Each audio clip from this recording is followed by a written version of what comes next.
Lemonade is disrupting the insurance market, starting with the low-end products like pets and renters. I think Lemonade can disrupt the whole insurance market over time.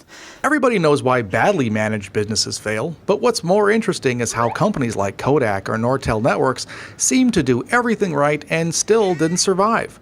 In the 1990s, Professor Clayton Christensen from the Harvard Business School put forward a theory of disruptive technology to explain this. In every market, there's a trajectory of performance improvement that customers are able to make use of, but where this trajectory lies is different from one customer to the next. Some customers can be satisfied with very basic levels of performance. Some others are very demanding and will only feel satisfied by very high levels of performance from a technology. Disruptive technologies enter the market offering very low performance, but their performance steadily improves. So, in the early days of a disruptive technology, the new innovation is considered to be not good enough by most of the market, but it seems perfectly acceptable to those customers that never really ask for more. This small group of customers might be attracted by the fact that this barely good enough technology is less expensive or offers them a bit of new functionality that the old technology simply didn't provide. The problems often begin for industry incumbents when they are first assessing a potentially disruptive innovation entering their sector. The company's biggest customers are telling it at that point that the new technology simply doesn't meet their needs. So, they apply the usual business logic and very rationally conclude that they should stick with the technology that they already have. But here's the thing. The new technology that started out as low quality still gets adopted in an undemanding corner of the market and steadily improves until it is good enough to meet the performance expectations of even the most demanding customers. By this time, however, it's usually too late for the incumbent to do much about it because they fail to develop the required capabilities and linkages to leverage the new technology. Christensen frequently uses the advent of the word processor as an example. Many people who used them in the 1980s probably remember being frustrated by the fact that the computer sometimes struggled to keep up with your fingers as you were typing. Demanding customers, like professional secretaries, would have been horrified by the new technology, and a typewriter company would have rationally listened to these customers and decided that they should continue to stay focused on improving typewriters. Despite their imperfect performance, however, these early word processors had tremendous appeal for one group of customers, people who didn't type very well and who loved being able to easily fix their mistakes. This group was willing to forgive the lack of speed in exchange for this new functionality.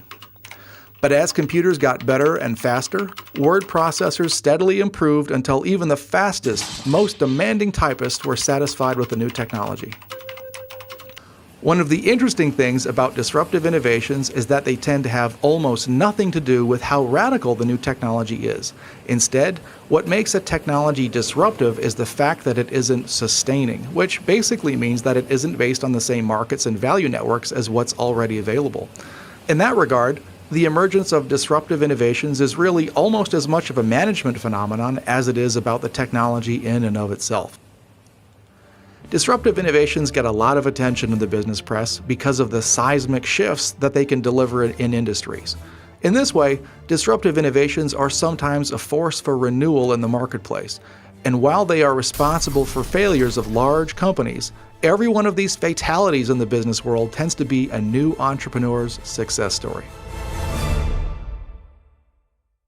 Hi guys, my name's Dan, I'm a veterinarian, and today I'm going to get quotes for 7 of the most common pet insurance companies that I see at the pet hospital. I applied for pet insurance saying that I have a 6-month-old lab who is healthy, male, and intact. And I'm going to go over the most expensive to the most affordable or cheapest option out there. Before we start, we must have a couple ground rules.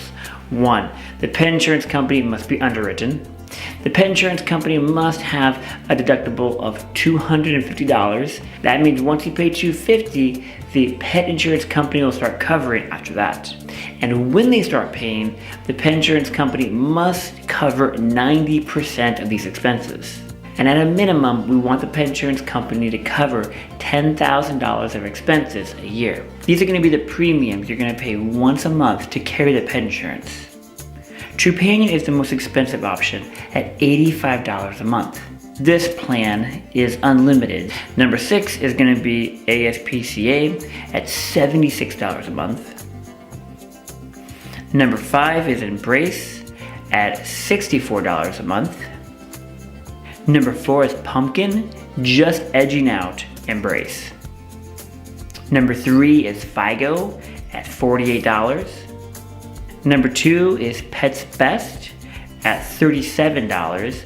This is a big drop from the 48 for Figo down to 37 for Pets Best. Also guys, Pets Best is also an unlimited option. And number 1, and you guys may have guessed it, is Lemonade. Lemonade comes in at only $30 a month, which is just crazy. I called it a low-end disruption. When you go after a 20-something who's paying $5 a month, the incumbents don't care. They don't feel the pain. That's a customer they don't want. Those are premiums that are of no interest. Maybe if you turn to them, they'd sell something, but they really turn their nose up at those low-end premiums, and it's more of a nuisance sell than anything else. And their claims are nuisance claims. They're actually called nuisance claims. If your house burns down, fine, I'll get out of bed for that. But you lost your laptop, it costs me more to process it will literally cost them more to process the claim than it will to actually pay the claim. And this is actually where our advantage is at its most pronounced, because those younger consumers, we and the others may have a similar assessment of your expected loss. In other words, of what claims you're going to make. Let's say the actuarial stuff is identical for both of our companies. So we both have to collect enough to pay for your expected losses.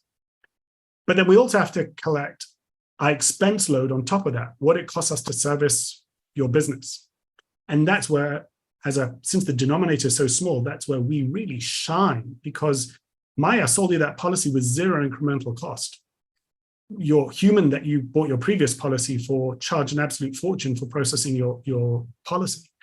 So we do 98% of our policies are sold without any human intervention. So our cost to serve collapses to, the asymptotes to close to zero. And then when you make a claim, 45% of our claims are handled without any human intervention at all. And at the lower end, that percentage is much higher. It's the more complicated claims that we don't. So we have much less of an overhead on those entry-level policies. And you end up with this kind of trifecta, this cocktail that appeals powerfully to young consumers of incredible value, because we will often be half the price for an entry-level policy than the incumbents. And not because we're selling at a loss. It's illegal to sell insurance at a loss in America, but simply because our costs to serve are such a fraction of what the incumbents are. So incredible value. Young consumers, all consumers, but young consumers particularly, are interested in values as well. And being a public benefit corporation, a B Corp, and the give back resonates with them even more powerfully than it does with others.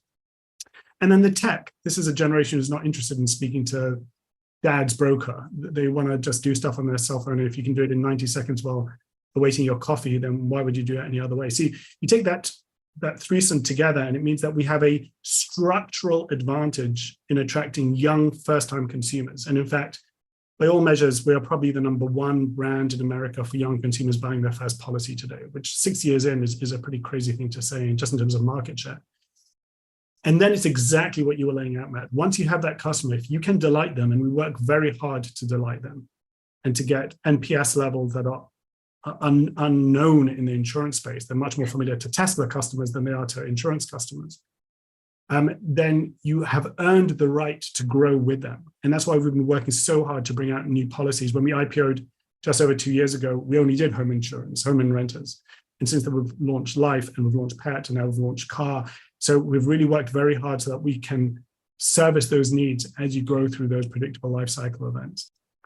One way to conceptualize that, we don't often talk about this out loud, but I think it's a powerful metaphor, is to think about our renters business as negative CAC acquisition.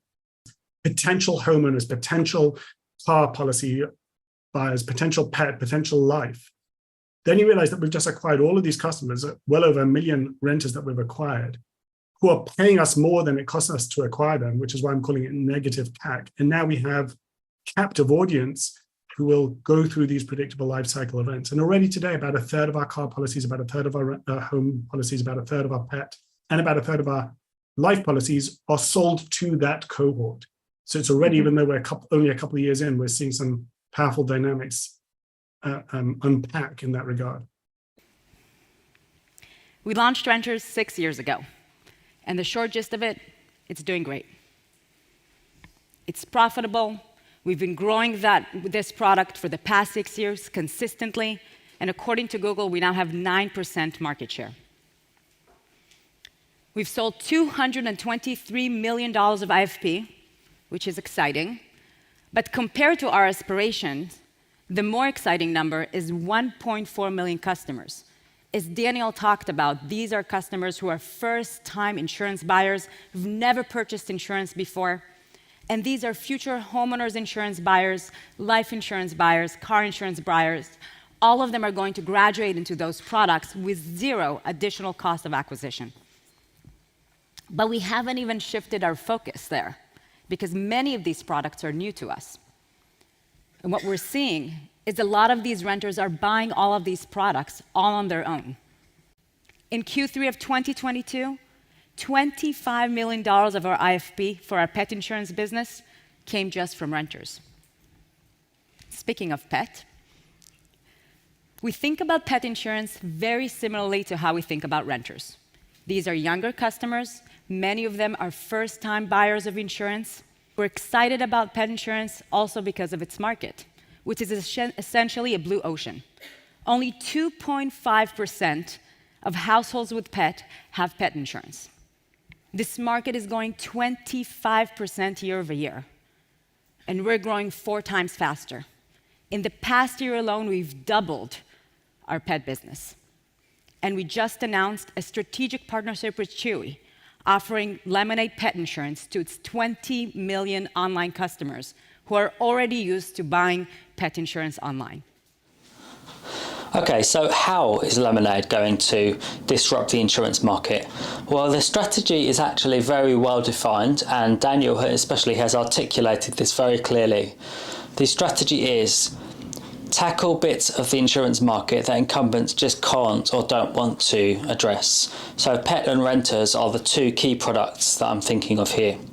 Pet and renters have low premiums per customer, and that means that the incumbents who are using a broker-led distribution model really can't compete. If we think that a premium for pet might be like $50 a month, if you were to add on a $30 a month broker premium, which is probably typical, that is a significant addition. And so a young customer who doesn't have a huge amount of disposable income is really going to feel that price difference, whereas they would probably pay the $50 a month. And then claims, again, a huge cost of doing business. If you're a renter and you lose your laptop and you've got a policy with an incumbent, you're going to phone them up, or you're going to email them or something along those lines to let them know that your laptop has gone missing. They will investigate that. There'll be a claims handler, an actual person looking into it, and it will cost them the same to settle that claim, probably more actually, as it will just to pay you out for the laptop. So there's a huge cost there. Lemonade is tackling expenses both on the distribution side and the claims side by incorporating all of those elements within the app. So as Lemonade sort of acquires those young emerging customers, they will delight them with a great product, a good price, and then build that relationship, and then over time they will sell them, cross-sell, upsell, home, motor, and then maybe later on a commercial lines policy. Let's say that young customer grows with Lemonade over time, then they start a business and now they need a commercial property or a employer's liability policy. Well, maybe Lemonade will be able to, and I'm sure they will be able to introduce those products later on to address those needs as well.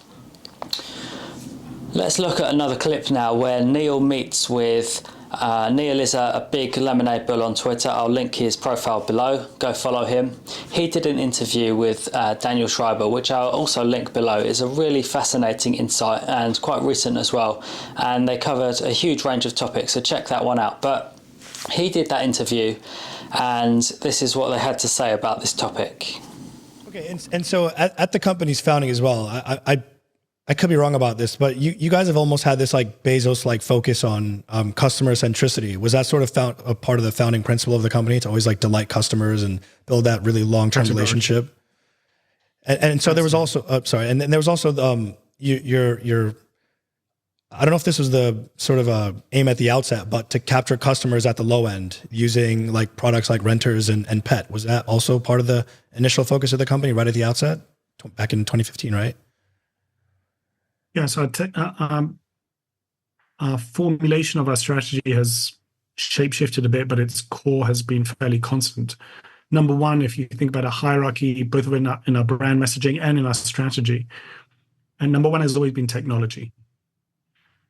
Building a company upon a digital substrate, building it from brass knuckles, doing all the hard work of building out the back and the front end, the algorithmic work, and the conviction, which has only grown over time, that doing so will allow us to win at insurance, not only by delighting consumers and creating an incredible user experience and paying claims in seconds and all that good stuff, but also that ultimately we will win at the plumbing of insurance, at the data-centric, hard actuarial work of predicting risks, and that all of that falls out from a technological infrastructure properly built and contemporary and with the appropriate focus. So it was always number one. Number two, we spoke about at length, who is the customer that we're going after?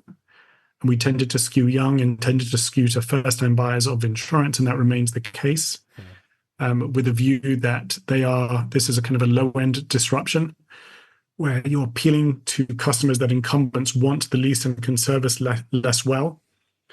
Because of our digital architecture, we can sell a $5 a month policy, and it will be very profitable for us. And a broker-based business or more traditional businesses, there's just no way to do that. And that consumer who's buying at $5, $6, $7 a month is also going to be younger and more digital savvy and less familiar with the older brands, and therefore everything comes together optimally for first-time buyers of insurance. Great risks, great people who are going to grow with us, people who 6, 7, 8, 10 years down the line, Chubb is going to want very much. But today they're an intern at Google. When they become a senior developer at Google, others will be fighting over them. But by then we will have delighted them, outperformed their expectations, and they will stay with us for life. So that was a core plank of the strategy, and it remains the case. Absolutely. Now, we're not strict on it in the sense that we do sell products like homeowners insurance and car insurance as a first port of entry, but our advantage is still most pronounced at those products like pet, like renters, which tend to be first-time buyers of insurance. Yeah. So you've said often that this is a business that's hundreds of years old, and most of the insurance companies are over 100 years old. You know, lovable names like GEICO and Allstate and State Farm, et cetera. It's a very competitive business, very competitive business. And you talked a second ago about long-termism. And I remember something I heard from Jeff Bezos 20-something years ago, in which he said, there's people buy things all the time. A lot more people are going to buy them online over the coming decades. Like, this is going to be okay. How do you think about that in the Lemonade context, which is there's all this competition. They spend a ton of money to acquire customers, these legacy insurance companies. State Farm even ran an ad poking fun at Lemonade's bot. I mean, which to me, by the way, meant we arrived. A TV ad with 2 NBA stars making fun of bots. But still, the competition is fierce. What about the trend do you think is your friend? How do you think about competition in general? And why do you think you'll outrun them? And the one-word answer is technology. Technology is upending loads of businesses, Jeff Bezos among others. But I think in insurance, it stands to transform the business in ways that not many industries are as vulnerable to it. And by the way, not many industries have survived as long as they have without that kind of transformation. Yeah. So businesses that were founded as all were, that you kind of mentioned in the era of the horse-drawn carriage, where there's nothing wrong with their longevity, but I often say longevity is not the same as immortality. Yes. But being old just means that you were founded in a time that was optimal for the era in which you were founded. and the world has changed. Sometimes Lemonade is talked of as a disruptor. I don't love the moniker because I don't think we're causing the disruption. The disruption is the fact that the world has changed and that insurance companies are not well structured for the world in which they find themselves. And changing DNA is a trick that no company has really figured out. So you've got a DNA that's suitable for a bygone era in terms of your risk aversion, in terms of your business model, your agent-based distribution networks, et cetera, your investor base. Everything is suited for a particular world, and then the world changes. That creates opportunities for companies that don't have all of that legacy. And that really is the thesis of Lemonade, is that insurance can be done a lot better with technology. Now, every line in the P&L can be done better. If you replace brokers with bots, you cut out 15 to 20% of the cost structure. That's a pretty big deal. And by the way, you delight consumers because you pay claims in 3 seconds rather than in 3 weeks. You get an NPS hit and a cost saving. That's dramatic. And every line that you go through the P&L that's true of, you get a better experience for less cost, better experience for less cost. But it runs deeper in insurance because in insurance, the ultimate product is probability theory, right? We mentioned this earlier. Insurance is the business of quantifying risk. And data allows you to do that in a way that nobody else or nothing else can. So that bot is not only delighting consumers, it's generating something like 100 times more data points than the equivalent human broker. That is a structural advantage that will manifest ever more powerfully over time. So it means that not only can we delight consumers for a lower cost, but we can quantify risk in a way that competitors cannot. And I think that even more powerfully than the kind of feedback loop that Jeff Bezos spoke about is foundational, because here you're changing not merely how people buy things, but the very thing that they buy. There are other upstart competitors. There was Root, Metromile, who you just acquired, Hippo. Lemonade has ran past them, quite candidly, I think it's fair to say. Why? There are other upstarts. What about Lemonade? Tackle this old structurally inefficient industry better than some of these other ones? We decided pretty early on that we were going to be multi-product. It's striking to me that all of our insurtech competitors have chosen a different path. So Oscar is just doing health, and Root is just doing car, and Metromile was just doing car, and Hippo is really just doing property, etc. And we genuinely wish them well because our success is not dependent on the failure of anybody else. This is a vast market. We're competing with the incumbents, not with them. But I do struggle to figure out how you're ever going to make it if you're not offering multiple products. So we do, and I think that's an important differentiator. And so as I think about it, our differentiation from incumbents is technology. Our differentiation from technology companies is multi-product. So a natural question that we could ask is, well, if Lemonade is going to disrupt the insurance industry, surely the big established players like GEICO and State Farm would see the threat coming and, mobilize resources to address the emerging threat. Well, you would think so, but actually this isn't borne out by experience. We can look at a whole long list of industries and think about how did the established players respond to the emerging threat. Well, throughout my analysis for this film and my research for this film, the name Amazon has come up a lot. You might have noticed it in this interview. Daniel and others kept mentioning Amazon, Jeff Bezos, and I think there's a big comparison that can be had between Amazon in the early 2000s and Lemonade today, but more on that later. But let's consider the response that Walmart had. In the early 2000s, Walmart looked at Amazon and they said, well, this is not a threat for us. This guy is selling books on the internet. That is like a niche market. That's a small part of the economy. That's never going to be a threat to us. And of course, we know the end of that story. That was Amazon's entry point into that market. So they started selling books, and of course, over time, they started selling everything, and now they are, a force to be reckoned with. And another example that we'll see in a minute in a clip coming up is when Steve Jobs launched the iPhone in 2007.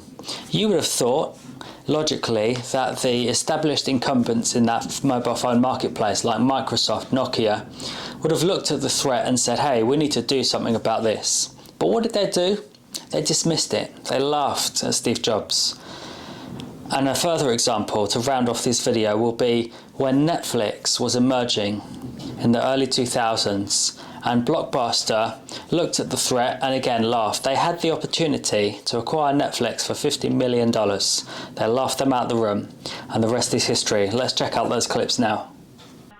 Why do we need a revolutionary user interface? I mean, here's 4 smartphones, right? Motorola Q, the BlackBerry, Palm Treo, Nokia E62, the usual suspects.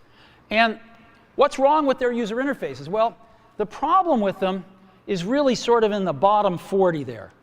It's this stuff right here. They all have these keyboards that are there whether you need them or not to be there.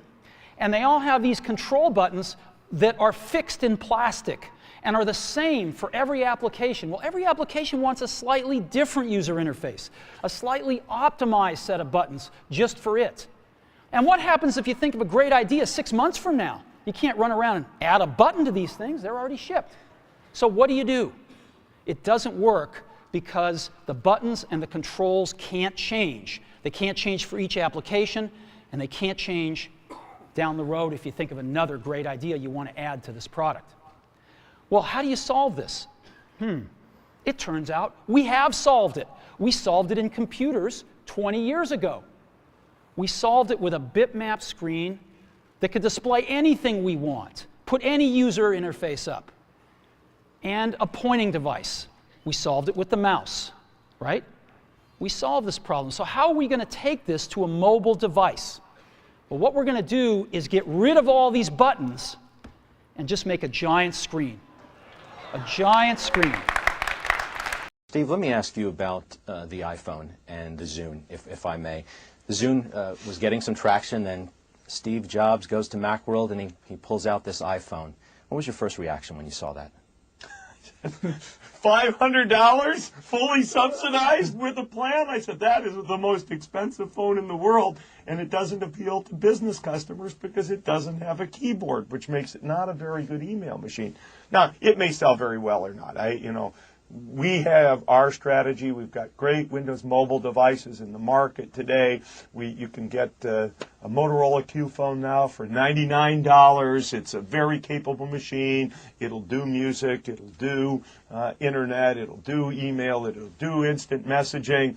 So I kind of look at that and I say, well, I like our strategy. I like it a lot. How do you compete with that, with the Zune? Right now, well, let's take phones first. Okay. Right now, we're selling millions and millions and millions of phones a year. Apple is selling 0 phones a year. In 6 months, they'll have the most expensive phone by far ever in the marketplace. And let's see, what's the expression? Let's see how the competition goes. And you know what they did? They laughed at us. Now, the obvious candidate to look to was Blockbuster. Now, in 2000, Blockbuster was on a very different trajectory. Blockbuster had $6 billion in revenue. They had 6,000 stores. They had 90,000 employees. So Netflix was nothing to them. And despite our calls and our emails, we could not get them to even say a word to us. And we all piled on the jet, and we flew to Dallas, and we got in a cab, went to the Renaissance Tower, up to the 35th or 36th story, got put into a conference room, which seemed to me to be the size of this room. And I'm there, of course, in my shorts and my flip-flops and my T-shirt, and Reed's in his Hawaiian shirt, and in come the Blockbuster guys. And they have their fancy suits and their $1,000 shoes. And we sit down and we tell them what we want to do. We say, wouldn't it be great if you purchased us, and then we will run the online part of the business. You guys can run the stores. We have a perfect synergy. And they nodded in all the right places. And they finally said, so, how much do you think we should pay for you? So Reed screwed up all of his courage, and he said, $50 million? And you know what they did? They laughed at us. And the meeting went downhill pretty quickly after that. And what I remember most, though, from that day was flying home on the jet. It was very quiet, and all I could do was say to myself, ugh, now we're going to have to kick their ass. And you know, it took us 10 years. But eventually, we drove Blockbuster into bankruptcy. Now, I tell you this story not to brag, but because in some ways it's a very interesting tale. On one hand, it's inspiring that just a handful of people with a crazy idea and some persistence could take down a $6 billion corporation. But the story's got a very different meaning if you are the $6 billion corporation. Because what it means is you never know where your next threat's coming from. What it means is that you have to disrupt yourself before someone disrupts you for you. 2-3 years ago, I think if you asked CEOs at incumbents, they'd all heard of Lemonade and they knew what was going on. And then you asked, hey, what do you guys think about Lemonade? They would have paid us the backhanded compliment of saying they've got a neat app and they're good at PR. And the implication of those backhanded compliments was they don't understand the plumbing of insurance. This is, this is an industry with its own technology, its own approaches, blah, blah, blah, blah, blah.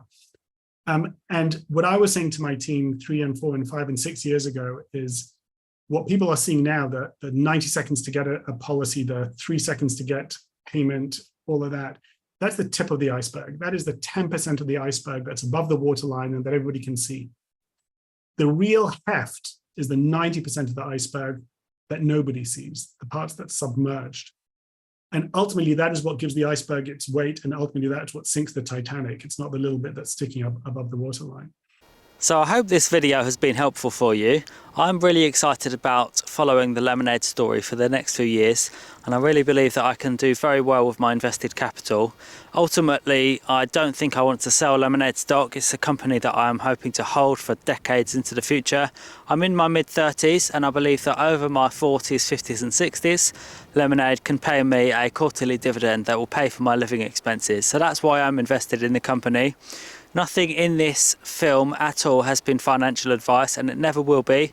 I really want to encourage everyone watching to do your own research, form your own fundamental belief in the company if that's something you want to do. Otherwise, this video is just for entertainment purposes only. Join me for this journey as we explore further in future videos what Lemonade is, what it can be in the future, and the financials that will come out of this company one day. Thanks for being here, and I hope to see you again in another video very soon. Bye.